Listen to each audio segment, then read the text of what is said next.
And you're tuning into the Black House Fire Radio. And it's massive, Wagwan. I'm Rwandan Jamaican brother there. Reaching out to all the massive on the African continent. And you're tuning into the Pan-African Bliss Show with your host, none other than Joey. From Monday to Friday. Stay tuned. And you're on something no respect. Big up, massive.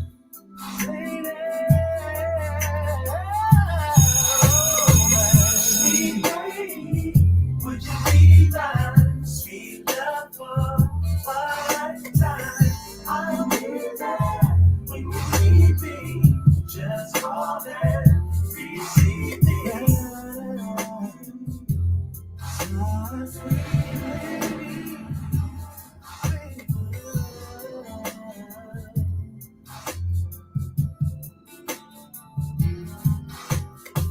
Now any other day I would play it cool, but I can't now, cause I want you.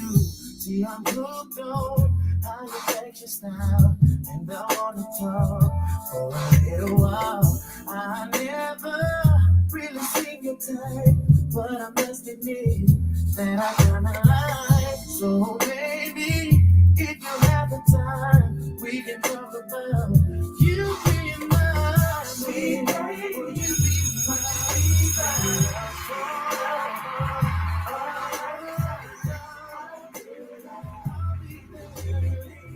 just call and receive me, sweet baby. Would you be mine?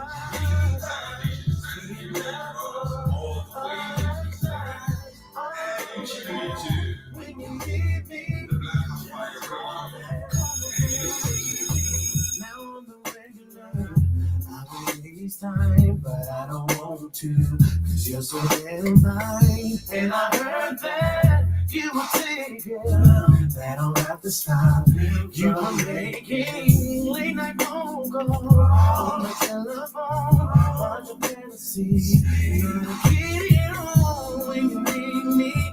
I will be there for you, sweet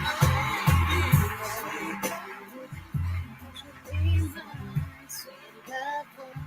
One lifetime, I'll be there.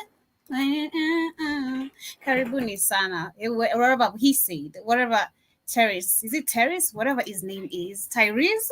Yeah, pronunciation manze. But anyway, Karibuni sana. Good morning, good afternoon. Welcome to another beautiful conversation of the Pan African Bliss Show, right here on the media of the 21st century, the Black Hot Fire Network radio station. 14 minutes past the top of the hour. I'm a little bit late today, but I hope you guys are doing amazing. And of course, better late than never, better late than never. I'm so glad to be here, of course, to be bringing the conversation of the day, where we shall be talking about Rwanda and the current one elections that, of course, took place yesterday. Rwanda, I believe, is one of the countries that holds elections without having any hesitations. Unlike other countries, only see some hesitations, like, a week, we need to go back to the poll stations, a week, something needs to be done. I don't know, the electoral, I don't know what, they're not working. Something is just not always working. So most of the times you'll see elections when they turn up, or rather when we have elections held in Africa, it's going to take some time, a week or even sometimes a month, for the results to be actually announced. But shout out to Rwanda. Rwanda is one of the countries that seems to be working just okay. The system is just nyoe. But that is what we shall be focusing on. Karibuni sana. Of course, Paul Kagame has won again with 99%. This time with 99.15. And of course, shout out to him. And his opponents got literally close to nothing. It is just super amazing to see that for over the last few years of election, it's been the same oppositions, or the same presidential candidates, two opponents who tried to challenge him. The rest who tried to actually come and, especially women, to try and vie for a presidential seat, they have all been denied. It's not like, no, you try to get a chance despite me getting 99%. No, you do not stand a chance for people to see you.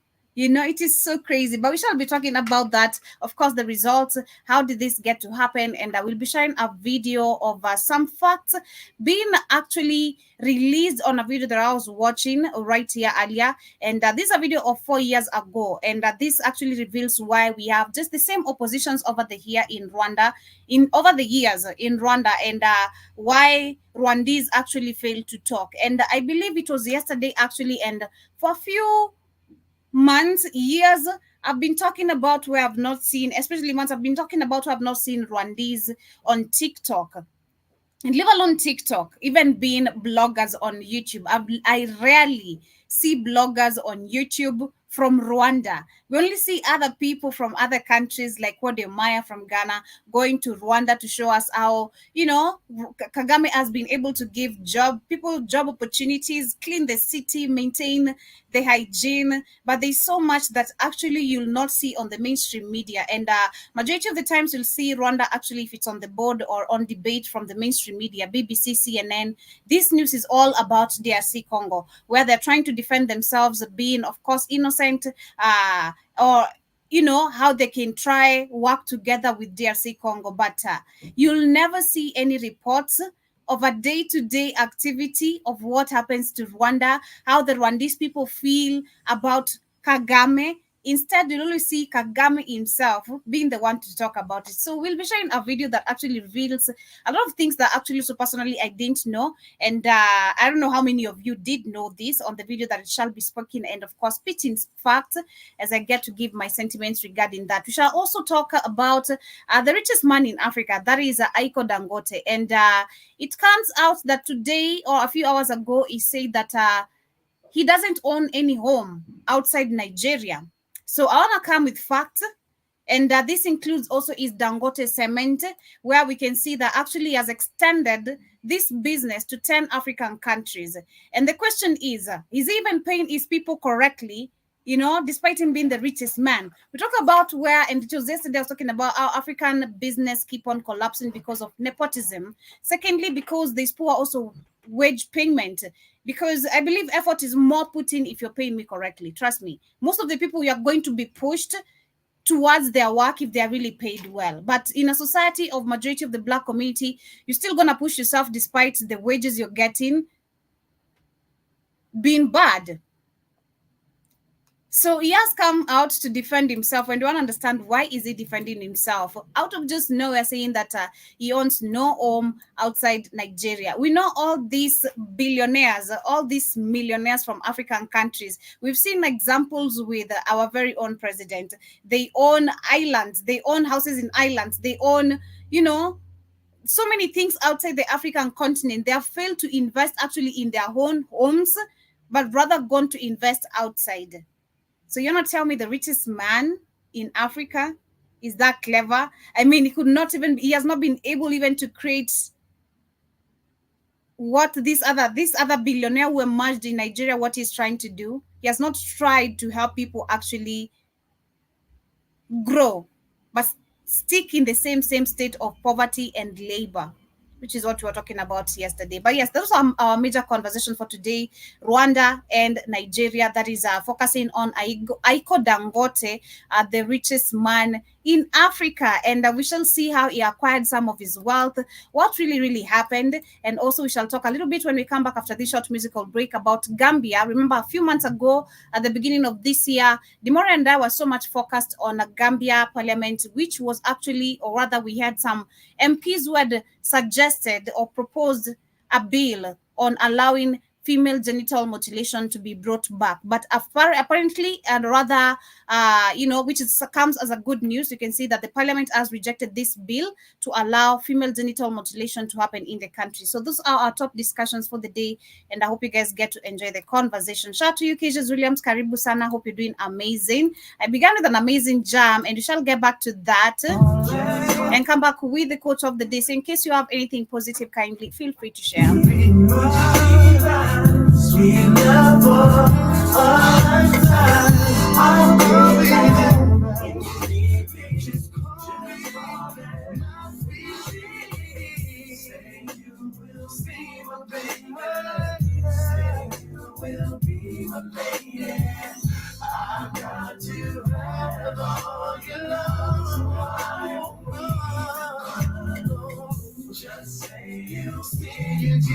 If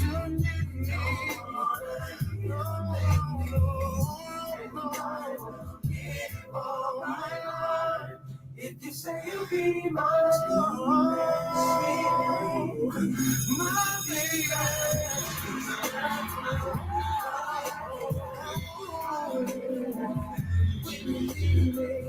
just call and receive me, sweet lady. Would you be my sweet love for a lifetime? I'll be there when you need me. Just call and receive me. Yes, and of course, Karibuni Sana once again. Yes, that is Sweet Lady. And that song that actually came to my head before me starting the show, I was like, I'm going to start my show today with that amazing jam from Tyrese. I don't know. However you get to pronounce his name. Karibuni Sana once again. Shout out to Roman Gonzalez. Hope you're doing amazing today. Karibu Sana Wagwan. Shout out to also Muire One. Hope you're doing amazing. Nice to see you today. And shout out to Keisha Williams one more time. Shout out to Donald. No. Shout out to everyone. Wanjiko. Kila mtu mwenye ako hapo TikTok. Shout out to Machadha kwetu. Mushadha kwetu. Mushadha. I think that is Mushadha. Hey, okay. Mushadha kwetu. Welcome to the Blackout Fire Network radio station. This is the media of the 21st century, and my name is Joby. 22 minutes past the top of the hour, and of course, welcome to the Pan African Bliss Show. Like I said, we shall be focusing on the elections that took place yesterday in Rwanda, where we can see Paul Kagame once again. He has, of course, become the winner, and it's crazy again when you try to look at the previous elections over the years how they have been conducted. It's you're supposed to pose a question and ask yourself why just Kagame every time?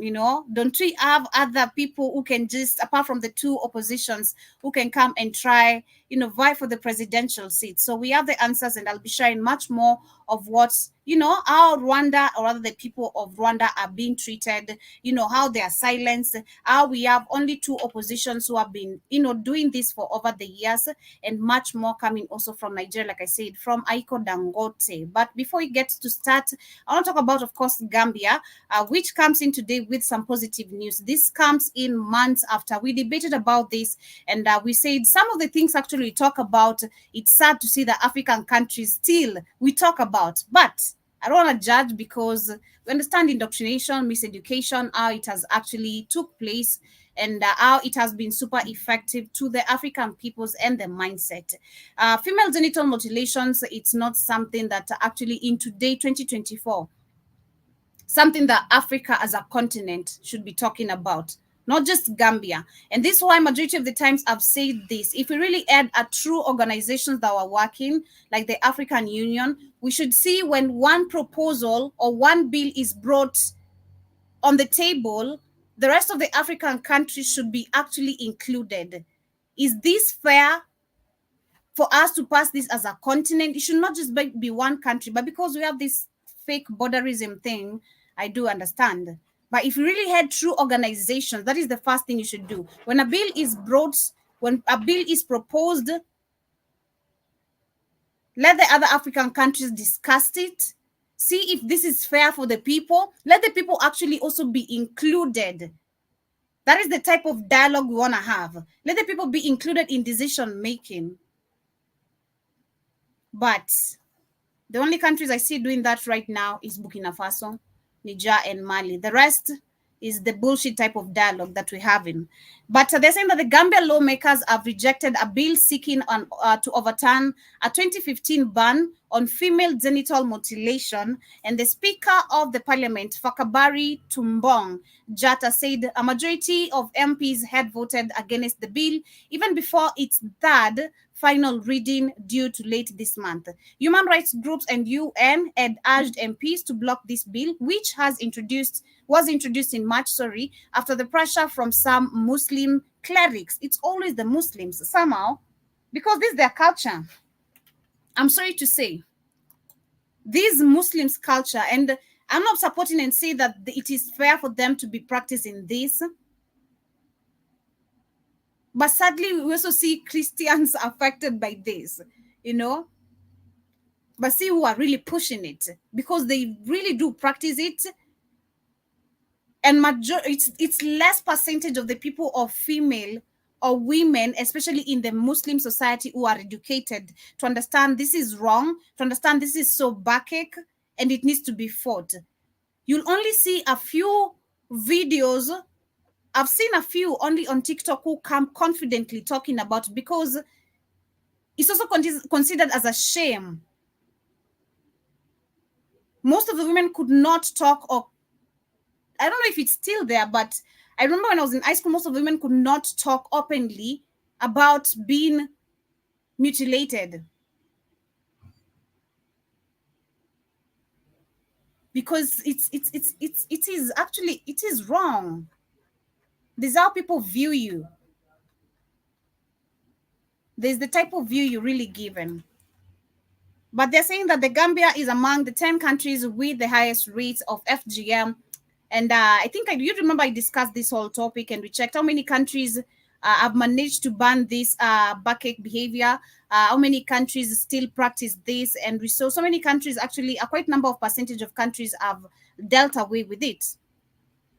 They're saying that Gambia is among the 10 countries with the highest rate of FGM, with 73% of women and girls aged 15 to 49 having undergone the procedure. And the draft tabled Amel Giba was rejected after MPs voted against all of its proposed clauses. Ms. Jatta said that the bill had been rejected and the legislative process exhausted, and therefore it could not move to the third reading. When it was introduced in March, the bill was approved by majority of the MPs. Of course, I think this majority of these cases happen in every African countries again. Look at how parliaments are being run. When a bill is proposed, instead of these people first setting a dialogue with the people, it's a number of the members of parliament who are going to be paid, because this is also something I believe beneficial somehow to the white man, because they do come cover up these stories. So the more the culture is practiced, the more the money, the more the views on YouTube, the more the numbers. And do remember, the image being perceived or being given outside there about Africa is that is not supposed to be received positively. That is not a positive image about culture to do with African people. That is not our culture.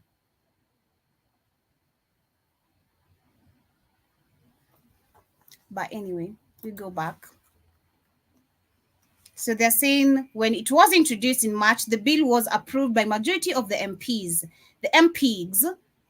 raising the prospect of the Gambia becoming the first country that overturn a ban on the practice. And in the procedure, most of the severe form, after removing the sensitive clitoris, the genitals are cut and stitched close so that the woman cannot have or enjoy sex.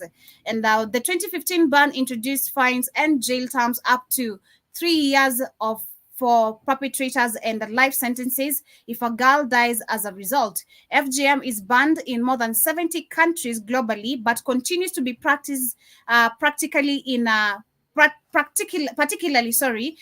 Muslim majority countries such as Gambia, even here in Kenya, Ethiopia, Somalia, and other countries that are not even mentioned here that I know. But I discussed all this. I don't want to go back to the details and everything. This is not safe. And I believe, again, when we introduce the system of education, these are some of the things we should talk about. Our culture should be part of education. Tradition should be part of our education. Everything to do with us African people should be part of our system of education. That is Afrocentric type of education that should be introduced, whereby I believe men should be taught. We've talked about period shame, where majority of the men will laugh at a woman for messing herself because they're not educated. You're supposed to help a woman. You can help her cover herself up. You can maybe get her a pack of pads if you really have the money, because the availability of pads is not really there. We can see the type of women, the senators who are supposed to present us and talk about our issues, are talking about they wear tampons as if it's a flex. you every month you're still a lady every month. Doesn't make you different from me just because you're using a tampon. So it's not supposed to be a flex. Karen Nyamu. I really don't like Karen Nyamu. Let this message get. I really don't like that lady for nothing. And yes, she's the next one who's supposed to be stepping down. These nominated people, they're supposed to step down. But I believe men should be taught these kind of things. You should be taught the culture, because in most of the cases, women, especially in Africa, women were taught the cultures and traditions. Men, you're just supposed to be a hunter, bring back food. Of course, yeah, the masculinity is there, but not really there. If I try go back to our really masculine men, it's there. I'm not trying to discredit our men. It's there. But these are men who are raised whereby, you're just supposed to be a man, and the women were taught the cultures, the traditions where I'm supposed to feed you, I'm supposed to wash your clothes, I'm supposed to serve you, I'm supposed to obey you. And this has led to also domestic abuse. I mean, gender-based violence, literally. It has led to all that in marriages. Because men want to be more hard and listen less. And in today's society, I don't believe there's a woman who's going to do that. But some will, in such countries like Gambia, because people are not taught that well. Like I said, majority of, especially the Muslim groups, most of these women do not go to school because, again, it's the men who are the most prominent, but with nothing, because, again, this man either becomes a polygamous man. He cannot take care of these women, not the children. Poverty is created from there, because we've spoken about this. When we had our men who could be able to, have 2-3 wives, is because the wealth was there. You knew you could actually take care of these people with generational wealth that was there. But today we have none. So it's a whole lot to learn if the system of education is just to be changed, because I believe this is something that our men themselves should know, because this is men doing this for their own selfish reasons. So them first actually should be the ones educated about what this really means to a woman, how effective it is, because there's so many number of recorded deaths because of FGM. So it's something that needs to be dealt away with completely. But those are my remarks regarding that. You can pin your comments for those who shall be catching the show on a replay. And of course, welcome to everyone who's just tuning in on Twitter and on YouTube. Karibuni sana. Do give me your sentiments regarding the conversation of the day. As we move on to the next topic, is about Nigeria. And of course, this is about Aliko Dangote, the richest man in Africa. And apparently, a few hours ago, he said he owns only 2 homes. Only 2 in Nigeria. And he doesn't own any home outside Nigeria. And my first question that was reason of the way I understand all these wealthy men in Africa, including the Kenyattas, the Kagames, the Musevenis, and bunch. None of them, if you try to follow the traces of the businesses majority they have, they are not invested in Africa. Majority they have in Africa is just shares, but not even of their own government. Not shares of their own government or the system they control. Shares of maybe a few companies, also maybe controlled by Indians and all that. So Dangote has said, they're saying that the Africa richest man, that is Aliko, I don't know why I'm calling Aliko, but anyway, Aliko Dangote, let me just call him Dangote, has shocked many Nigerians after saying that he doesn't own a house outside the country. Mr. Dangote said he had 2 houses in his hometown of Kano and Lagos, and lived in a rented apartment whenever he visits the capital of Abuja. Sounds like a billionaire type of mindset. Because, I mean, if you have money, you don't want to show off try look like a poor man. That is, I'm trying to think like that, You're a billionaire and you don't wanna, it's giving a movie. It's giving this cartel who's a billionaire, but he rents an apartment, only owns 2 homes. That is where the family lives, maybe, and maybe a home for vacations, let's assume, right? And the apartment is now his own, where he runs his businesses. It's funny. I enjoy politics. It's really, really amazing. But they also had that he was listed by Forbes magazine, that was in January, as Africa's richest man for the 13th year in a row, despite the country's economic difficulties. How are you rich in a country? That question's about, I go back to people like Burna Boy, Wizkid. I believe actually artists, if these people combine hands, they can help and save their people and their countries. But it's the system, the way it is created. It's not supposed to be done. The situation is supposed to remain the same. And because we're talking about artists who are also bought by the same system, because if you talk about Burna Boy, Ayara, Asake, these people, all of them, they're already gone. They belong to the white supremacy. But let's go back to the Forbes. So they're saying that he was listed by Forbes magazine in January as the Africa richest man for the 13th year in a row, despite the country's economic difficulties. His fortune rose by $400 million over the last year, giving him a net worth of $13.9 billion. Forbes said at the time. That is 10.7 billion euros for those in England.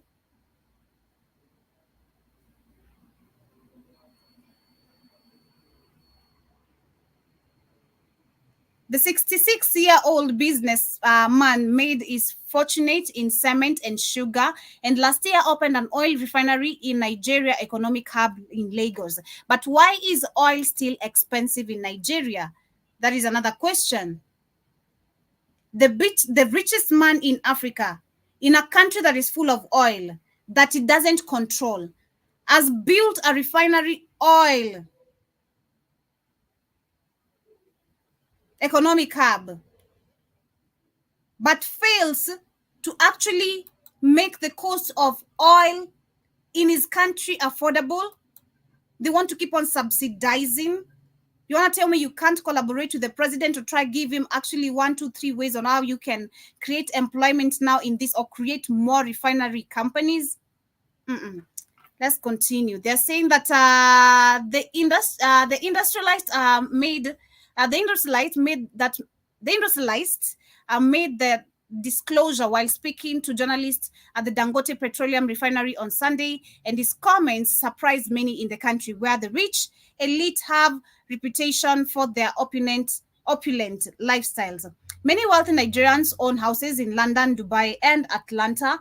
His comments have elicited a wide reaction on social media, with some saying it is a wise business decision as it is cheaper to pay rent than buy a house. Okay? But we don't want to continue with the whole lies because we know he's capping. Let's get into facts straight away. As I shared the video, which is giving us a few details about how he treats his people, the companies he owns, how he ended up having all these companies. How did he put all these investments, where and how? Aliko Dangote, the richest black man on earth, worth over $13.5 billion according to Forbes. While Bloomberg Billionaires Index estimates his wealth at $15.7 billion. Whichever the case, he is still richer than Lionel Messi, Kanye West, Cristiano Ronaldo, Michael Jordan, Donald Trump, and Jay-Z all combined. Yet, you may not have heard much about him if you live outside Africa. He lives not like a billionaire, he is just Dangote. One day I went to a bank. At that time there was... I don't know if he's really rich than Trump and all that, but anyway, Africa has resources, so let's continue. No restrictions of this, and I wrote a check and cash $10 million, and I took it home For yourself. for myself. Yes, You cashed $10 million $10 from the yes, bank. Yes, Yes, and took it. I put it in the boot of my vehicle. Yeah, and I went home, and Isn't that illegal, number one? Okay, let me not assume it is. I opened it and I look at 10 million. I said, okay, fine. Now I believe I have money. He is so wealthy that his wealth in the first quarter of 2022 was almost the same as the GDP of Senegal, an African country of about 18 million people. In 2023, his wealth is higher than the GDP of 32 African countries. One of his companies, Dangote Cement, makes about $10.9 million every day, according to the 2022 annual report, which means the company makes over $450,000 every hour. Yet, there have been cases of his workers protesting over poor wages. In 2015, You making all that money in a day, in hours, within 24 hours, but your people are still complaining about the wages, about how you're paying them. Let's continue. Dangote, and you only own 2 houses anyway. The mindset of a billionaire, let's assume. 15, a group of Dangote staff workers staged a protest demanding a pay rise. A few days later, 4 other protesters were sacked for leading the protest and for speaking to the media. In January 2022, over 500 workers at the They were fired. Dangote cement plant in Masaiti, Zambia, went on a 4-day strike to demand better wages and better working conditions. There are so many controversies surrounding his wealth. In this video, we'll be discussing his rise to wealth, his ambitious political activities that led to the ban of Ibeto Cement, one of his biggest rivals, his investment strategy, and his drive to have a share in Nigeria's oil wealth by building a private refinery. Born in 1957, Aliko Dangote is the son of Mohammed Dangote and Maria Sanusi Dantata. In 1965, just 8 years after his birth, his father died. His father, Mohammed Dangote, was a business associate and in-law of the Dantata family. Through his mother, Aliko is the great-grandson of Al-Hassan Dantata, the richest person in West Africa at the time of his death in 1955. Al-Hassan Dantata was a trader in kola nuts and groundnuts, and he was also a distributor of European goods. He supplied large British trading companies with raw materials and also had business interests in Ghana, which was known then as Gold Coast. In 1929, when the Bank of British West Africa, which is currently known today as First Bank of Nigeria, opened a branch in Kano, Dantata deposited 20 camelos of silver coins into his account with the bank. This is just like you going to a bank with 8 billion vans filled with your money. Shortly before his death, while declaring his wealth to his family, he pointed to 16 granite pyramids in Kano and said, "These are all mine." A granite pyramid is a stack of about 15,000 bags of granite packed in the shape of a pyramid. Al-Hassan Dantata had 60 of those granite pyramids. All these were the motivation the young Aliko Dangote got from his great-grandfather's story. Dangote once said, "I can remember when I was in primary school, I would go and buy cartons of sugar and I would start selling them just to make money. I was so interested in business even at that time." Hi, John Mosquito. At the age of 20 in 1977, after graduating from Al-Azhar University, Egypt, where he studied business, Aliko Dangote joined his uncle in trading commodities in Kano, Nigeria. That same year, Dangote relocated to Lagos to build his own company. Dangote received a 500,000 naira loan from his uncle to begin trading in commodities, including cement, as well as other agricultural goods like rice and sugar. With the 500,000 naira loan, Dangote started his cement trade in 1978. The venture quickly became successful and turned into a cash cow. One thing that I'm very, very proud of is that I did not inherit any money from my father. I built everything from scratch to Lies. where I am. So your father died when you were relatively young. Yeah, he died when I was 8 years old. So he didn't leave in his will a large amount of money for you? Well, he left in the will, but whatever that I inherited from him, which means in assets, I gave that one to charity since then. If Dangote did not inherit any money from his father, how did he make so much money in a space of just a few years? How did he grow from just a fresh university graduate to becoming the richest black man on earth? Let's take a look at one of those shady things that happened. Apart from cement business and other businesses, Dangote also has some political. Because if it is okay, fine. If he's saying he made everything from scratch to becoming now a man whose net worth is $13.9 billion,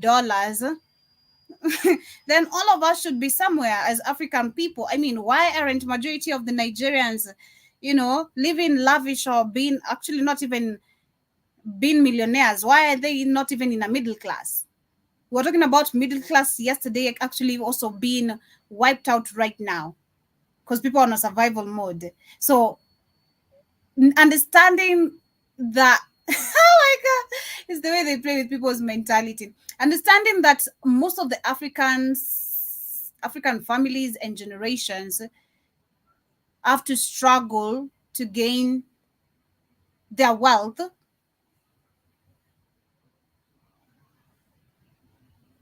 I mean, I don't know if you guys understand. Let me pose that again.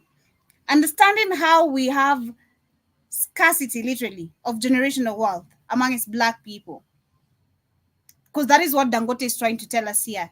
Since he didn't inherit anything from his dad, he built everything from scratch. Wouldn't all of us be actually billionaires?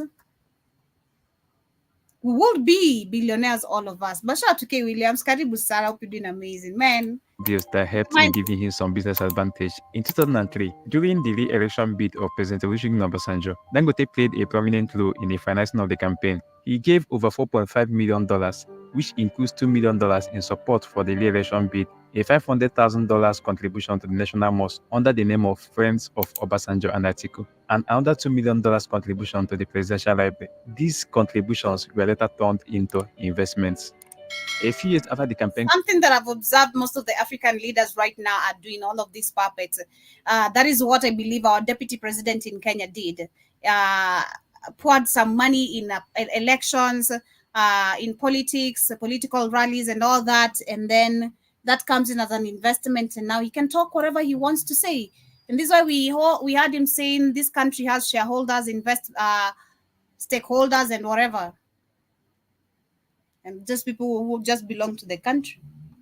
Contribution. Dangote Cement filed a petition against Ibeto Cement, one of its major competitors in Nigeria's cement market. In the petition, Dangote Cement alleged that Ibeto Cement was enjoying an unfair advantage by reducing its tax exposure on bulk cement imports to 5% only. Dangote Cement claimed that such an unfair advantage contravenes a presidential directive that ordered importers to pay 20% import duty and 5% value-added tax. In return, President Olusegun Obasanjo issued a directive that Ibeto was not allowed to import cement until he provided proof of his investment in local production. In December 2005, the president shut down Ibeto cement plant for allegedly claiming investment tax breaks on pretext. This gave Dangote Cement more control over Nigeria's cement market and could be seen as a payback favor from the president to Dangote for the election support. But a few years later, in 2007, when late President Umar Musa Yar'Adua succeeded the Obasanjo administration, following the 2007 Nigeria general election, Ibeto Cement applied for import allocation, claiming to have met the stipulated conditions the Obasanjo administration earlier demanded. The company was then granted an allocation of 1.5 metric tons of cement per annum at 5% import duty and tax-free under the backward integration policy. On account of this, Dangote Cement petitioned President Yar'Adua, alleging an unfair advantage. The president then directed all cement importers to operate under the same concessions, stating that Dangote's petition against Ibeto was anti-competitive, meaning that Dangote wanted a monopoly in cement. However, to reduce the economic and political risk within Nigeria, and to stay a bit away from the struggle with Ibeto Cement, Dangote Cement began looking for opportunities to expand beyond Nigeria. The company's strategy then focused on continental expansion with the building and acquisition of cement plants in other African countries. The group 10 African countries to be specific, because I was trying to check which countries are those. I've not seen specifically where or which countries they are. I've not seen. Because I was trying, I even went deeper to DuckDuckGo to see which countries really they are. But let me see this. I didn't see this article. Okay. Yeah, but the countries are not really mentioned. We just know it's in 10 African countries. But I'm not sure which one and which one and which one. But anyway, in case I get the details, I'll share another day as we get to cover the same story maybe. Group now owns and operates over 18 subsidiaries, operating in 10 African countries. Today, the Dangote Group is one of the largest conglomerates in Africa. It's crazy, K. Williams. You know what he's saying? So this man, while I'm sharing his video for those who are just coming in, he was actually questioned by BBC about his wealth, not even his wealth, but literally how many properties does he own in terms of houses. He said he owns no house outside Nigeria, owns only 2 houses, that is in his hometown, and he lived in a rented apartment. Okay. That is the richest man in Africa is living in a rented apartment. And maybe I'm trying to say this looks like a movie, okay? Maybe he could be telling the truth, you know. This is the billionaire mindset. I'm trying to reason like him, or trying to see what he's trying to say, you know. Of course, you being a billionaire, you don't want to show people you have money, so you're gonna live in a rented apartment. But the whole world knows you're the richest man. So you're renting an apartment still. So the scam comes in when he says, which you can see, of course, we've been shown the history of his generation, where the grandfather was also rich. He used to supply food in Ethiopia and all that. You can see the history is being broken down very well. How the father acquired, the wealth as well, and now to Dangote. But he says he didn't actually inherit anything from the father, nothing. All this wealth is from the scratch. From the scratch. So my question again is, if all Africans literally could acquire wealth from the scratch, don't you think all of us could be there? If no generation wealth was being passed to us, we'd all be where Dangote is. Our net worth would also be very, very high. But he doesn't pay his people well. That is what we can also see from these details. He doesn't pay his people well. In 2015, we had people who did demonstrate about his company, that is the Dangote Cement, for not paying people well. And he fired those people immediately. But let's cover up more. We have 3 minutes of this as it gets to wind up, and then we get to Kagame's story. Dangote Group has moved from being a trading company to becoming the largest industrial group in Nigeria. Dangote is the founder, chairman, and CEO of Dangote Group. The Dangote Group comprises Dangote Cement, Dangote Sugar, Dangote Flour, Dangote Salt, Dangote Pasta, Dangote Logistics, and now Dangote Oil and Gas. Dangote Cement is the largest cement production company in Africa, while Dangote Sugar is the largest sugar refinery in West Africa and the third largest in the world. Dangote Sugar dominates the sugar market in Nigeria and is the main supplier of about 70% of sugar used by Nigeria beverage companies and breweries. So one thing I'm trying to connect right here, this sounds like a Billy Gates type of whole thing again. So I'm not going to even play the rest of it. In case you want to maybe do more research, understand that this is all just for show. That is what I'm picking up right here. Dangote is not rich anywhere. That is the white man who has given him that name, because we were talking yesterday about understanding terms, which came with a white man. The language I'm talking came with a white man. So you got to understand the terms you're using. You need to understand the terms you're using. So Dangote is not rich. He's rich nowhere. He's a Bill Gates of Africa that is being used. All those companies are under his name, because I think I'm trying to understand the same thing with Shell. How Shell took over the Nigeria oil production and now is in control of it. And then now they have different names. We have Shell, we have Total, we have so many different types of name, but it's the same person. So it could be Dangote Cement, it could be Dangote Sugar, it could be Dangote wherever, Dangote Diapers, but he's not the one who owns it. It's either the name's either under him or he has shares there. That is what I'm trying to understand there. But he's not a good man, because in most of the videos, if you try check, he's linked to corruption. You can see he's worked with politicians. His investments all goes to elections and all that. Same thing I've seen happening right here in Kenya, like I said, with our deputy president. That is how nobody knew our deputy president. Even during the campaign, nobody knew our deputy president, trust me. And then boom, we have someone who's talking all this in front of our faces, telling us we won't get job opportunities even if we graduate. That's what he was saying. You continue graduating, you won't get job opportunities. This country, you should know, has shareholders, stakeholders, and all that, because this is how they're getting into power. Well, one thing I'll say Dangote is smart of, he didn't really directly get into politics, but he owns a couple of businesses. But still, they're using him. Is a Bill Gates in Africa. I believe that's what it's all, a whole Bill Gates in Africa. But as we get to move to the main conversation is about, of course, Paul Kagame, where yesterday we did, of course, witness the country undergoing election, and where we saw the presidential candidates included Paul Kagame and the other two, whose names actually have not been able to capture, but we'll be sharing much more as we get to move on. Now, this video right here actually explains why for the past few and over the years, over the past elections in Rwanda, why Kagame has only allowed two oppositions to challenge him. Because if you try actually checking the previous elections, the same two opponents or other presidential candidates who are trying to challenge him.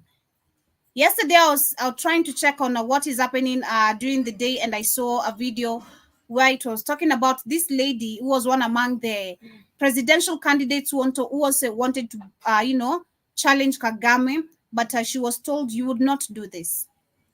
She was actually not even given the chance. It's not a matter of even if you're going to get 0.1%, no, you're not eligible. And you won't try come challenge me. So talks a lot about the dictatorship in Rwanda. And personally, I do believe this is where all eyes from Africa need to focus on countries that where we have dictators. I'm talking about Congo, not Congo, but Uganda, Rwanda, Equatorial Guinea, where we've had these puppet leaders who have been serving over the years and don't want to let go of that presidential seat. Their age gap does not allow them to resonate with young people. And it's a high time they understand this.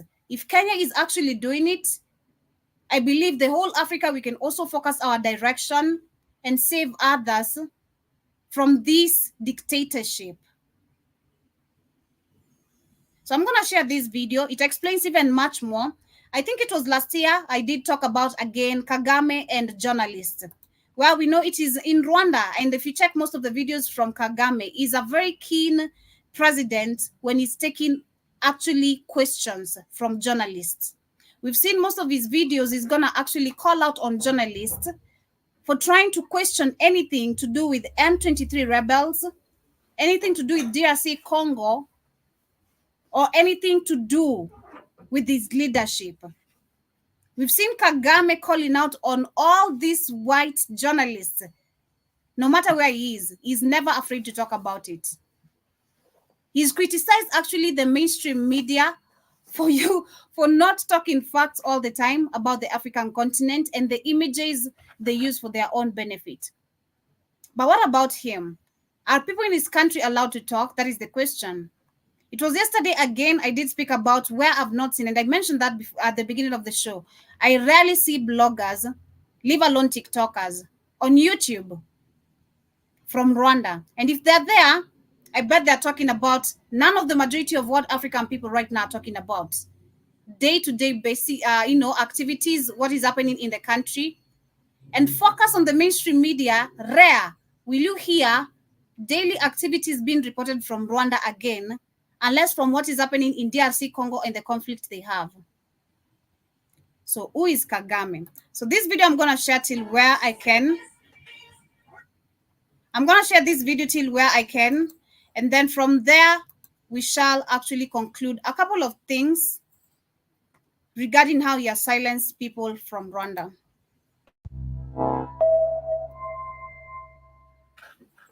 This is Jacqueline Lupman with the Real News Network.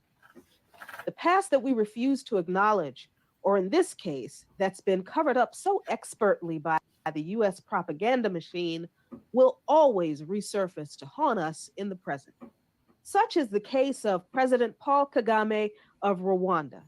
In a previous segment, I talked with author Judy Reaver, whose book, In Praise of Blood, The Crimes of the Rwandan Patriotic Front, highlights the role of Kagame and his Rwandan Patriotic Front army that they played as not the heroes who ended the genocide in 1994, but who committed their own acts of mass violence in the conflict. In this segment, we turn our attention to current and ongoing conflicts surrounding Kagame, as those who challenge his administration and question his past face brutal repression and worse. Joining me for this discussion is Claude Gadabuke, who is a survivor of the Rwandan genocide and is executive director of the African Great Lakes Action Network. Claude, thank you so much for joining me today. Thank you for having me, Jacqueline. So, Claude, since Paul Kagame was elected president of Rwanda, has there always been opposition within the country to him, or is that a new phenomenon, the opposition to Kagame? I think to call it an election, you have to put quote marks, right? Because Paul Kagame basically runs against himself, which is why he wins. Why he wins 93% in 2003, 95% in 2010, if I'm not mistaken, and 99% in 2017. Exactly. Even to anyone who does not understand politics, because I was listening to the radio today in the morning, and I was hearing this guy who was talking about the election of Rwanda, and he was like, "There's no way, nowhere in the world, 99%. You as an individual, where you have competitors, that all goes to you. Okay, you can't tell me the rest of the people do not really have people who love them or, trying to give them a chance." So it tells a lot about, again, what he just said. Kagame runs against himself. These opponents or these other presidential candidates are here for a show. And this is for the mainstream media show, which I've explained before, breaking down how you should understand politics and the election day, especially what you should observe. After, by the way, his terms were supposed to end in 2017, he forced a change in the constitution to allow him to run to be president until 2034. That is 14 years from now, and that is You had that? Let me repeat that. I don't know if you guys had to that. run I don't know if you guys had to that. change mistaken and 99% in 2017.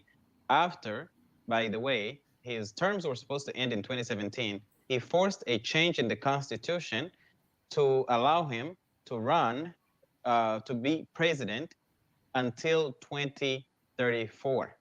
That is 14 years from now, and that is 18 years, 17 years in addition to the 17 years he had served as president officially, but he's really been in charge since 1994, so 40 years. Because he's really doing the white of the white man, he's really doing the work of the white man very well. He's really like, really, I was saying yesterday, this guy deserves an Oscar. A whole Oscar. Because it's 3 days to the competition, but you pull up and you're like, I'm the winner. What you talking about? You deserve an Oscar for that, for recognizing your courage, and how you can beat the results. You deserve an Oscar for not just acting, but for believing in yourself. It's the courage, To almost 3 weeks to the election, and you decide, I had like 6 months prior to go for political rallies, but I don't have time. This is mine. Generation and more. And so he's not had any real opposition. What he does to the opposition is, if you look back at every one of those elections, for example, if we just use the election, every one of the elections that he ran, those who opposed him went to prison. In 2003, there was Charles Nakirutimana. In 2010, a woman, Victoire Ingabire, was imprisoned. She served 8 years. And then in 2017, Diane Rwigara, another woman, tried to run against him. He never actually allowed any of them to run. And she served a whole year in prison. And it's important to mention that these were women, especially the last two, Victoire Ingabire and Diane Rwigara, because the propaganda ran by Paul Kagame talks about a majority women parliament, and Rwanda priding itself as having the largest percentage of women in parliament. But these are the same women who rubber stamped Paul Kagame to run again. Basically, what we have in Rwanda is appointed people by Kagame to allow him to do as he pleases. Exactly. And that is the same thing I think we had seen with the same thing I've just said about the observe parliaments how they work in Africa, because we've just seen the same thing in Gambia. We had the MPs who had voted yes on the bill of the female genital mutilation, and we had some MPs who had voted no. So systematically is where we have people who are bought out to work according to the way the system is supposed to not work, you know, if you're getting me. We have pigs who are bought out to work according to how the system should not work. If you have understood what I'm trying to say. And his RPF party. So to your question, there's no opposition when it comes to the way the RPF runs the country in Rwanda. Every one of the opponents has been sidelined, and their supporters have been arrested, tortured, many of them killed, including sometimes pursuing them in exile. And as we have it now, Victoire Ingabire is basically, although she was quote unquote pardoned in 2018, she's still under arrest because she still has to report every month to the police station or to some officials to make sure that she's still there. She does not have permission to travel outside of the country. So she just went from the small house to the big house. You know, wow. She's basically imprisoned in an open air prison, which is basically the living conditions of Rwandans. Speak to that, when I say it's an open air prison in Rwanda, the borders of Rwanda are closed around the whole country, especially the Uganda and the Burundi borders.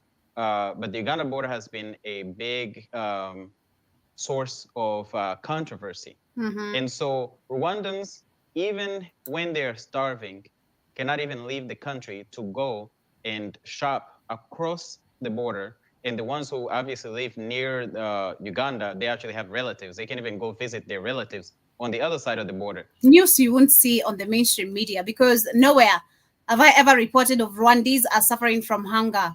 Actually, Rwanda is seeking asylum seekers because it has too much space to give and offer to some people from the UK.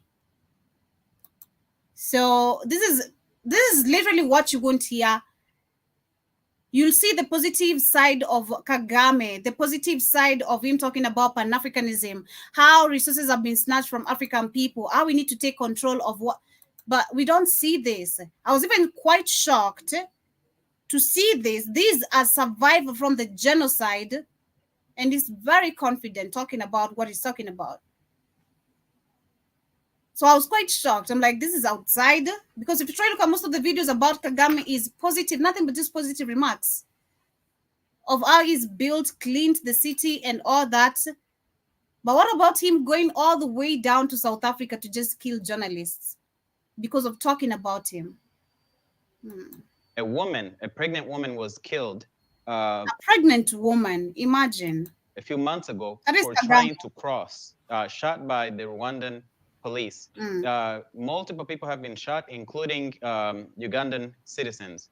And of course, there's the recent story of famous Rwandan singer, gospel singer, a beloved figure in the country. He's a symbol of peace, reconciliation, and especially justice, because you can't have any of those without justice, was arrested near the border of Burundi. He was actually still inside of Rwanda.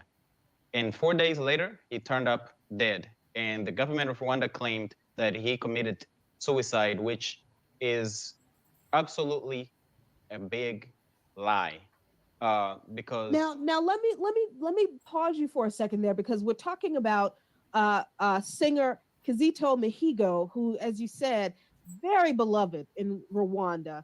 Not an obscure name, not to say that, people who are not famous deserve to be forgotten in the repression campaigns of Paul Kagame, but this was a death that was not going to go unnoticed in Rwanda. And can you tell us a little bit about how the response to Mihigo's death has been in Rwanda and what people are saying in the country about his death and the circumstances surrounding his death and people's response to the Kagame administration now? The death of Kizito, and I can't call it a death with a in good faith. And anybody that does that is not operating in good faith. The assassination of Kizito Mihigo by the government of Rwanda devastated Rwandans. The general population, every person, every generation was touched. But apparently, Kagame says, my people love me. People love me. People love me. Like, people want me for, come on. It's the lies. Touched by Kizito through his music and his message of peace and reconciliation and just acknowledging the fact. So here's his crime. Why the government of Rwanda started going after him. Yes. Kizito Mihigo sang a song in 2014 called Igisobanuro cy'urupfu, which means the meaning of death. Yeah. In that song, he was comforting victims and survivors of the genocide, Tutsi people. I mean, what I'm saying, John Mosquito, is we've seen Kagame, even before, you remember when he said he's going to vie for this presidential election, for this seat again, he said the people love him genuinely because the question that were posed, he was actually went for an interview and he was questioned, and which I'm saying again, if you check most of his videos with journalists, Kagame is very harsh. Kagame is very strict with questions. Kagame is very attentive with the question you pose to him as a journalist.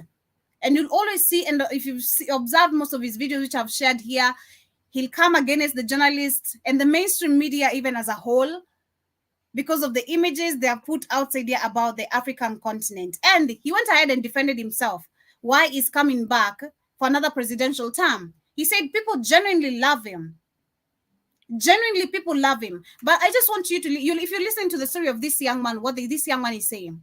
We had a singer in Rwanda who sang a song questioning about the leadership of Kagame. The same thing I've been reading about since last week.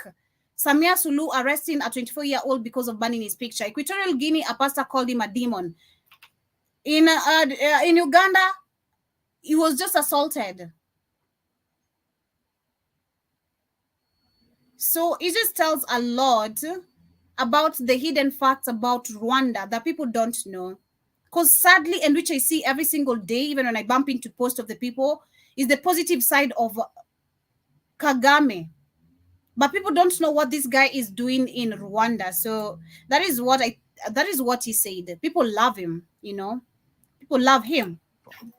Who suffered a genocide in 1994.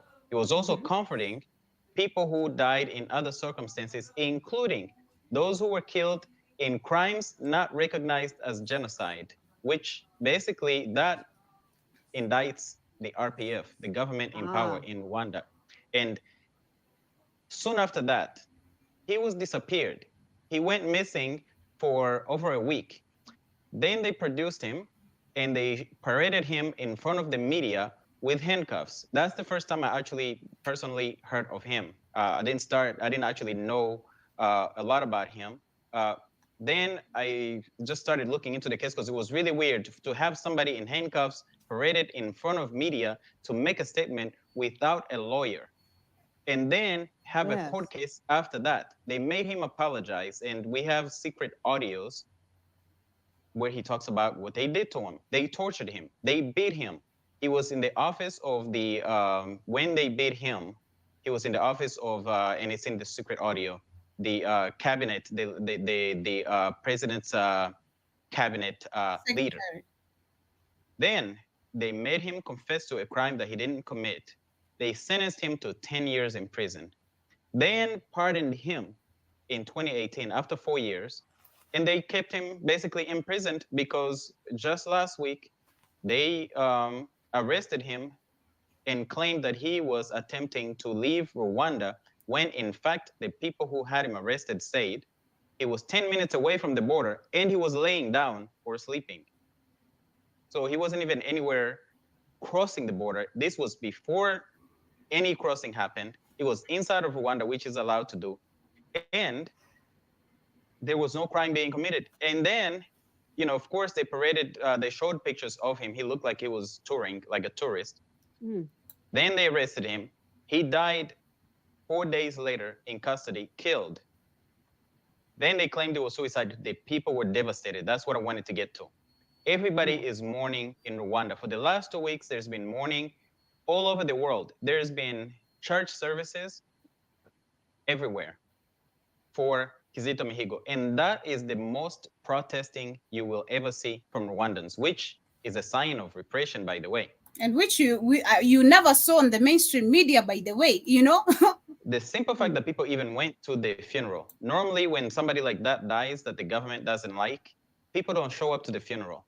There is a handful of people. This time, thousands of people showed up. That's the biggest protest we've ever seen in Rwanda. Some of the people interviewed. One journalist said that he noticed there was cuts on his face and bruises on his forehead. There was other people who were interviewed that said, you know what, he got killed just like everybody else. Basically, like, killing somebody is business as usual. But Kizito is no ordinary person. That's why the whole world, at least Rwandans all over the world, are mourning. Like I said, every continent has had a service, something to acknowledge and pay tribute to him. And so those are this is the first time Rwandans have united to protest against an injustice. A lot of them are doing it in a timid way by just holding church services. A lot of people have spoken out, which is why a lot of the media reports now are saying, you know what, this story of suicide cannot be believed. It's under dispute. And even when you look at the conditions, they say that he hung himself with a bed sheet. Give me a break. Give me a break, right? In prisons, even they're not bench. These people barely even have any, a lot of things going on. You speak to the beloved nature of this man, and the fact that the international community, Rwandans throughout the diaspora, are protesting in their own way against his death. But then there is the issue of the secret recordings, which we have. So which I won't finish the whole video, so I'm gonna share the rest of it right here for those who'd love to continue. But it is crazy, that is just half of it, half of the video, which you can see half of the story. Kagame is secretly silencing, and they're silenced actually Rwandan people, because you can even hear the guy saying that majority of the people, when they're killed, people will not turn up for the burial. Anyone who was against, the president, you can't turn up on the burial because you don't know what's going to actually occur. You don't know what's going to happen. So who is controlling the Africa politics? That is what Africans should question right now. If as much as we are, or as you head towards revolution as a continent, as a people, understand where again, or who is holding the microscope. That is what I said. Our presidents do not hold the microscope. Someone is holding a microscope, checking on them and checking on our matters, checking on every movement we make.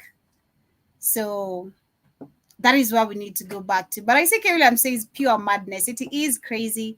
And you're saying that this guy must not live over the talking freely like this. I mean, it's crazy, man. Because that is a 4-year video. That is 2020. So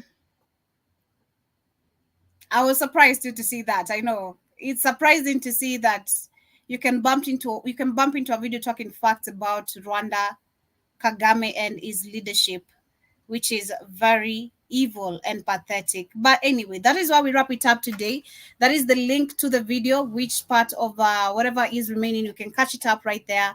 In case you're not able to grab the link, kindly text on WhatsApp. Also, I'll be able to share it right there, and you'll be able to continue with the rest of the video over there, where this lady, shout out to her for bringing this young guy who's talking nothing but just facts. But much love, family. See you guys later. Have an amazing day. It's been an amazing show once again. And of course, thank you so much for tuning in. To all the amazing silent listener, Joe Mosquito, Asante Sana, and for always complaining once again. I see you, but I also saw Mzales earlier today. I don't know what he was saying, but the comments are way, way up. But thank you so much to everyone who was here. And for those who shall be catching the show on a replay, enjoy the rest part of your day. See you guys later. I'll be leaving, of course, with this jam. This is Stubborn by the one and only Victory featuring Asake. Much love.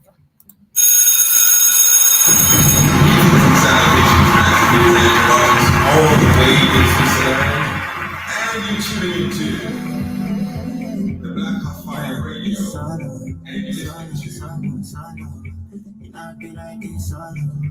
If I'm a dirty game promo, now they call me a dollar.